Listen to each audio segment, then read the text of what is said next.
ക്ഷേമ പെൻഷൻ മുടങ്ങിയതിൽ ഭിക്ഷയെടുത്ത് പ്രതിഷേധിച്ച മറിയക്കുട്ടി ബി.ജെ.പി. അംഗത്വം സ്വീകരിച്ചു. വികസിത കേരളം കൺവെൻഷന്റെ ഭാഗമായി തൊടുപുഴയിൽ സംഘടിപ്പിച്ച പരിപാടിയിൽ മറിയക്കുട്ടി വേദിയിലെത്തി. സംസ്ഥാന അധ്യക്ഷൻ രാജീവ് ചന്ദ്രശേഖർ മറിയക്കുട്ടിയെ ഷാൾ അണിയിച്ച് സ്വീകരിച്ചു. ആൽവിൻ തോമസ് ചേരുന്നു വിവരങ്ങളുമായി. ആൽവിൻ, ആ വേദിയിൽ ആരൊക്കെയാണ് പങ്കെടുത്തത്?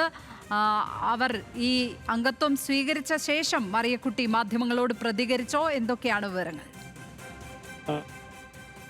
സമയത്തിനകം നമുക്ക് അവരുടെ പ്രതികരണം ലഭിക്കും. വികസിത കേരളം കൺവെൻഷന്റെ ഭാഗമായി തൊടുപുഴയിൽ സംഘടിപ്പിച്ച പരിപാടിയിലാണ് മറിയക്കുട്ടിയെ വേദിയിൽ ബി.ജെ.പി. എത്തിച്ചത്. ബി.ജെ.പിയുടെ സംസ്ഥാന അധ്യക്ഷൻ രാജീവ് ചന്ദ്രശേഖരനാണ് മറിയക്കുട്ടിയെ ഷോൾ അണിയിച്ച് സ്വീകരിച്ചുകൊണ്ട് മെമ്പർഷിപ്പ് നൽകുന്നു എന്നുള്ള ഒരു പ്രഖ്യാപനം അവിടെ നടത്തുകയുണ്ടായത്. ഈ സമയത്താണ് മറിയക്കുട്ടി അംഗത്വം സ്വീകരിച്ചതായി ബി.ജെ.പി. അവിടെ പ്രഖ്യാപിക്കുകയായിരുന്നു.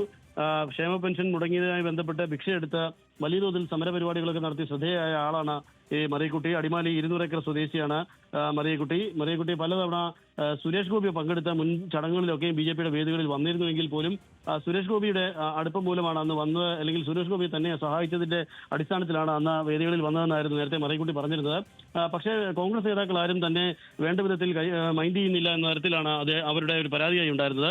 അങ്ങനെയാണ് അവർ കോൺഗ്രസിനോട് ഏതാണ്ട് വിട്ടുമാറുന്ന അവസ്ഥയുണ്ടായത്. KPCC ആണ് അവർക്ക് കുറച്ചു നാളുകൾക്ക് മുമ്പ് ഒരു വീട് വെച്ച് നൽകി കൊടുക്കുകയും ചെയ്തത്. വീട് വെച്ച് നൽകി കൊടുത്തതല്ലാതെ തന്നെ ഒരു പരിപാടിയിലും കോൺഗ്രസിന്റെ പരിപാടിയിൽ പങ്കെടുപ്പിക്കുന്നില്ല എന്നൊരു പരാതിയാണ് മറിയക്കുട്ടിക്ക് ഉണ്ടായിരുന്നത്. ഇടയ്ക്ക് ചില പ്രതികരണങ്ങളൊക്കെയും അവരുടെ ഭാഗത്തു നിന്നും ഉണ്ടായിരുന്നു. ഏതായാലും ബി.ജെ.പിയുടെ അംഗത്വം സ്വീകരിച്ചതായാണ് ഇപ്പോൾ മറിയക്കുട്ടി പറഞ്ഞിരിക്കുന്നത്. അല്പസമയത്തിന് നമുക്ക് അവരുടെ പ്രതികരണം തന്നെ ലഭിക്കുകയും ചെയ്യും.